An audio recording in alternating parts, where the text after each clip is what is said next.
Hello everyone, welcome back. This is Kiran. आज मैं यहाँ क्लियर करूँगी कि आपको वॉज वेयर कहाँ यूज़ करना है और आपको हैड कहाँ यूज़ करना है। जिन सेंटेंसेस में आप बहुत कंफ्यूज रहते हो, ये वो वाले वॉज वेयर वाले सेंटेंसेस हैं जहाँ पर मिस टेंस की एंट्री नहीं होती है, जिनमें एक्शन दिखाई नहीं देता। मिस पास्ट कंटिन्यूअस वाला टेंस मैं नहीं ले रही हूँ यहाँ पर। आपको भी मालूम होगा ये, क्योंकि आप जिस वीडियो को देख रहे हो तो आपको मालूम होगा मैं किस सेंस से देख रहा हूँ ये। ठीक है, तो कहने का मीन्स कि पहले मैं वॉज वेयर क्लियर करती हूँ कि कहाँ इस तरह के जो सेंटेंसेस होते हैं उनमें कहाँ वॉज वेयर यूज़ करोगे, कहाँ हैड यूज़ करोगे, और फिर बाद में दोनों का कंपैरिजन करूँगी।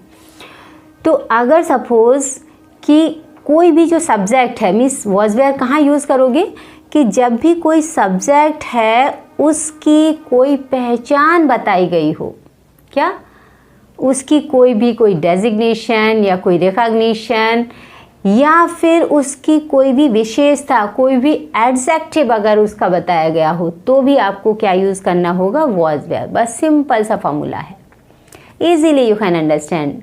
What is that? About subject, if any recognition or any adjective is being shown, it means there will be used only was where in these simple sentences. Clear? कि जैसे मैं एग्जांपल ले लेती हूँ कि मिस्टर अटल बिहारी वाजपेयी एक अच्छे प्राइम मिनिस्टर थे। तो मिस्टर अटल बिहारी वाजपेयी के बारे में मैंने क्या उनकी कोई पहचान की, जो अच्छे prime minister means good prime minister जो है वो मैं किसके लिए यूज़ कर रही हूँ, मिस्टर अटल बिहारी वाजपेयी के लिए। इट मीन्स ये जो वर्ड है वो किस मिस्टर अटल बिहारी वाजपेयी की पहचान बता रहा है कि वो क्या थे, प्राइम मिनिस्टर थे। तो इट मीन्स मुझे वहाँ क्या यूज़ करना होगा, वॉज वेयर से सेंटेंस बनाना होगा। तो सेंटेंस सिंपली मैं कैसे बनाऊंगी, mister Atal Bihari Vajpayee was a good prime minister. हाँ, अगर मैंने बोला कि मिस्टर अटल बिहारी वाजपेयी बहुत दयालु थे,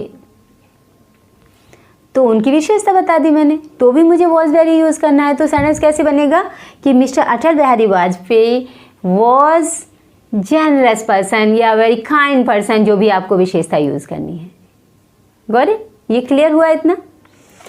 एक और सेंटेंस लेती हूँ मैं कि अगर सपोज मुझे बोलना है कि मिस्टर धीरू भाई अम्बानी बहुत अमीर थे, तो मीन्स मिस्टर धीरू भाई अम्बानी जो सब्जेक्ट है उसके ही बारे में बताया जा रहा है कि वो क्या थे, बहुत अमीर थे। कैसे थे? अमीर थे। तो जब भी किसी की विशेषता बताई जाए या फिर उसकी कोई पहचान बताई जाए, तो मीन्स सिंपल है कि आपको वॉज वेयर ही यूज़ करना है। तो सेंटेंस अगर आपको ऐसा बोलना है कि मिस्टर धीरू भाई अम्बानी अमीर थे, तो मिस्टर धीरू भाई Ambani was a rich person. या फिर अगर आपको बोलना है कि मिस्टर धीरू भाई अम्बानी एक बड़े बिजनेसमैन थे, तो आप कैसे बोलोगे, वो भी उनकी पहचान बता दी, तो भी आपको वॉज वेयर यूज़ करना है। तो कैसे बोलोगे सेंटेंस कि मिस्टर धीरू भाई Ambani was a big industrialist या बिग बिजनेसमैन, जो भी आपको यूज़ करना है। क्लियर?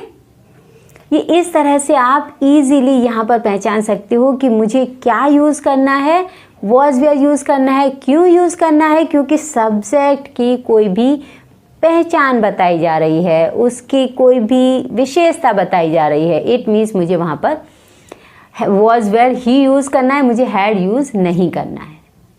क्लियर? अभी मैं इधर आती हूँ कि हैड कहाँ यूज़ करते हो। हैड पर मैंने एक सिंगल वीडियो भी बनाया हुआ है कि हैड आप किन सेंटेंसेस में यूज़ करते हो, इस तरह के जो सेंटेंसेस होते हैं। फिर भी थोड़ा सा क्लियर करूँगी मैं कि हैड का यूज़ आप तब करोगे जब पास में आपको कोई ऐसा दिखाना है कि सब्जेक्ट का किसी भी चीज़ पे पोजीशन था। क्या? सब्जेक्ट का किसी भी चीज़ पर पोजीशन था। हाँ, means in past any position was there of subject, then only on anything. हाँ, may be any material noun और abstract noun on any noun, in that case will have to use had. तो sentence जैसे अगर मैंने suppose कोई भी sentence लिया, ये इसी में से एक सेंटेंस ले लेती हूँ कि मिस्टर धीरू भाई अम्बानी का एक बड़ा बिजनेस था। तो अब यहाँ पर पास था ऐसा भी नहीं आया, क्योंकि टीचर्स टीच करते हैं कि पास था वर्ड आएगा तो हैड लगा दो, लेकिन यहाँ तो नहीं आया। तो आप कैसे रिकॉग्नाइज करोगे कि किसी भी सब्जेक्ट का किसी चीज़ पे पोजीशन था, किसी की कोई चीज़ थी, तो मीन्स आपको हैड लगाना है। सिंपल है। तो ये सेंटेंस है कि मिस्टर धीरूभाई अंबानी का एक बड़ा बिजनेस था, तो mister Dhirubhai Ambani had a big business. Clear? अब पोजीशन में अगर आप कंफ्यूज होते हो तो प्लीज़ जो हेड वाला वीडियो मैंने बनाया है उसको आप ज़रूर देख लीजिए, लेकिन फिर भी थोड़ा सा मैं बताती हूँ कि किन किन चीज़ पे पोजीशन हो तो ईजिली आप रिकॉग्नाइज कर सकते हो। एक तो ईजिली आप रिकॉग्नाइज वहाँ कर सकते हो जब भी आपको कोई मटेरियल नाउन दिखता है, कोई चीज़ दिखती है, हाँ, जिसे आप छू सकते हो या देख सकते हो, तो उस पर पोजीशन दिखता है तो आप समझ लोगे कि मेरी एक फैक्ट्री थी, मेरा एक बंगलो था, हाँ, या फिर आपको बोलना है कि मेरी एक शॉप थी, तो वो चीज़ जो दिखती थी उसके लिए तो आप इजीली पहचान लोगे कि किसी इस चीज़ पे पोजीशन था। कहाँ आपको प्रॉब्लम आएगी कि जब कोई भी सब्जेक्ट के पास कोई एब्स्ट्रैक्ट नाउन था तब आपको प्रॉब्लम आएगी, मीन्स वो चीज़ दिखेगी नहीं। एब्स्ट्रैक्ट नाउन मीन्स जो दिखता नहीं है।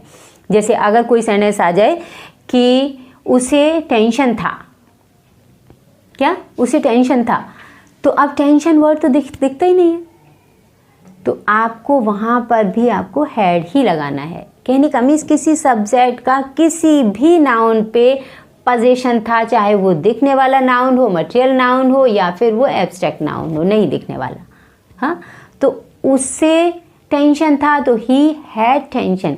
एक बात तो आपको मालूम ही होगी कि ये सारे सब्जेक्ट्स के साथ में आपको पास में यहाँ हैड ही यूज़ करना है, हाँ, कोई भी चीज़ किसी की थी तो ये एब्स्ट्रैक्ट नाउन हुआ। इस तरह से आप पहचान सकते हो कि मेरे पास टाइम था, अगर आपको ऐसा बोलना है तो टाइम भी नहीं दिखता तो भी आपको हैड ही लगाना है क्योंकि उस पर आपका पोजीशन था। तो आपने बनाया कि आई हैड टाइम, मेरे पास बहुत सारा टाइम था तो आई हैड मोर टाइम। और आपको एक चीज़ और याद रखनी है, जब किसी सब्जेक्ट की कोई बीमारी थी, उसको कोई बीमारी थी, तब भी आपको हैड ही लगाना है। बहुत ईजी लैंग्वेज में मैं समझाने की कोशिश कर रही हूँ, क्या हैड ही लगाना है आपको। बस जब भी आपको दिखे कि कोई सब्जेक्ट को कोई बीमारी थी तो वहाँ ज़्यादा माइंड यूज़ मत करो, बस आप हैड लगा दो। जैसे अगर आपको बोलना है कि उसे फीवर था तो ही हैड फीवर, उसे ब्लड प्रेशर था तो ही हैड ब्लड प्रेशर, हाँ। अगर आपको बोलना है कि मुझे कफ था तो आई हैड कफ। इस तरह की सेंटेंसेस आप इजीली बना सकते हो। अगर पोजीशन किसी पर्सन पे दिखाना हो कि मेरे बहुत सारे एम्प्लॉयज़ थे, जैसे आपका कोई बड़ा बिजनेस था तो बहुत सारे एम्प्लॉयज़ थे, तो भी सेंटेंस ऐसे ही बनाओगी। पर्सन पे पोजीशन दिखाना हो कि मेरे एम्प्लॉयज़ थे तो आई हैड मैनी एम्प्लॉयज़। ही मेरा आपको बोलना है कि मेरी एक मेड थी तो आई हैड वन मेड। आपको बोलना है कि मेरा एक कुक था तो आई हैड वन कुक। मेरे बहुत सारे फ्रेंड्स थे तो आई हैड मैनी फ्रेंड्स। इस तरह से आप बना सकते हो। अरे तो हैड कहाँ पे यूज़ होगा? पोजीशन के लिए। और वॉज वेयर मैंने क्लियर कर दिया कि जब भी कोई सब्जेक्ट की रिकॉग्निशन यानी उसकी पहचान बताई जाए कि वो क्या था या वो कैसा था तो मीन्स वॉज वेयर लगाना है। अब मैं इन दोनों का कंपैरिजन करती हूँ और एक ईजीएस्ट फॉर्मूला भी बताऊंगी जिससे आपको और हेल्प मिलेगी। कि जैसे अगर मैंने सेंटेंस बोला कि राहुल की एक शॉप थी, अगर मैंने कोई एक नाम ले लिया यहाँ पर कि राहुल की एक शॉप थी, या फिर मैंने बोला कि राहुल एक शॉपकीपर था, हाँ, यानी कोई भी इस तरह का मैंने सेंटेंस बनाया कि राहुल की एक शॉप थी या राहुल एक शॉपकीपर था, तो अब आपको इसमें नहीं दिख रहा है कि पास था वर्ड तो है ही नहीं इसमें, तो आपको बहुत कन्फ्यूज़न होगा। फिर आप समझ नहीं पाओगे कि इसमें मैं वॉज वेयर लगाऊं कि हैड लगाऊं। तो सिंपल सा फॉर्मूला मैंने आपको क्या बताया कि अगर मैंने बोला कि राहुल एक शॉपकीपर था तो इट मीन्स राहुल की अगर पहचान बता दी तो सिंपल है कि वहाँ पर आप क्या यूज़ करोगे? वॉज वेयर ही यूज़ करोगे, सिंपल है, हाँ। और एक और फॉर्मूला यहीं पर मैं बता देती हूँ कि जैसे ये सब्जेक्ट है और ऑब्जेक्ट है, यानी वॉज वेयर से पहले वाला वर्ड और वॉज वेयर के बाद वाला वर्ड, ये दोनों ही एक के लिए ही यूज़ हो रहे हैं। Means both of the words are denoting to one only. It means you will have to use there was where. तो सेंटेंस अगर था कि राहुल एक शॉपकीपर था, क्या राहुल एक शॉपकीपर था, तो राहुल और शॉपकीपर ये दोनों वर्ड एक ही के लिए आ रहे हैं। कि जैसे अगर मैंने बोला कि शॉपकीपर कौन था? राहुल। राहुल कौन था? शॉपकीपर। कहने का मीन्स दोनों ही वर्ड एक ही के लिए आ रहे हैं। इट मीन्स हमें क्या यूज करना होगा वहां पर, वॉज वेयर। गैरी, और ये तो आपको मैंने ऑलरेडी ये फॉर्मूला बताया था कि अगर सब्जेक्ट की कोई पहचान बताई जाए कि वो क्या था, उससे भी समझ सकते हो, और अगर वो नहीं आता समझ में तो ऐसे समझ लो कि जो सब्जेक्ट दिख रहा है और ऑब्जेक्ट दिख रहा है दोनों एक ही के लिए डिनोट किए जा रहे हैं, तो इट मीन्स आपको वहाँ पर वॉज वेयर ही यूज़ करना है।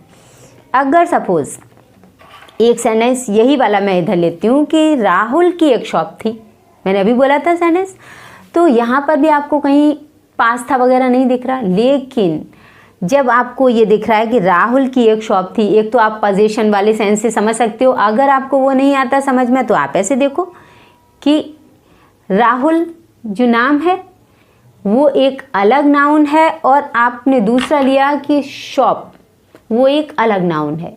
मीन्स क्या हम राहुल को शॉप बोल सकते हैं या शॉप को हम राहुल बोल सकते हैं? नहीं बोल सकते। इट मीन्स ये दोनों एक नहीं हैं, ये दोनों ही सेपरेट हैं। जब ये दोनों सेपरेट नाउन्स हैं या कोई प्रोनाउन है, दोनों सेपरेट वर्ड्स हैं, इट मीन्स वहाँ पर हमें हैड से ही सेंटेंस बनाना होगा। क्या? हैड से ही सेंटेंस बनेगा वो, कि राहुल हैड वन शॉप, ऐसे ही बनेगा सेंटेंस। एक तो ऐसे भी समझ सकते हो कि राहुल का उस पर पोजीशन था, इस फॉर्मूला से भी समझ सकते हो, और उसे और करेक्ट करने के लिए कि हाँ मैं राइट हूँ या रॉन्ग हूँ, तो ऐसे भी देख सकते हो कि राहुल और जो शॉप है वो दोनों सेपरेट हैं। दोनों सेपरेट हैं मीन्स एक के लिए डिनोट नहीं कर रहे हैं कि राहुल ही शॉप था, ऐसा नहीं है। अगर बाय चांस आपने ऐसा बना दिया कि राहुल वॉज अ शॉप, तो टोटली फनी सेंटेंस हो जाएगा। फिर उसका मीनिंग क्या होगा कि राहुल और शॉप दोनों एक हो गए। Get it? तो कितना फनी सेंटेंस होगा।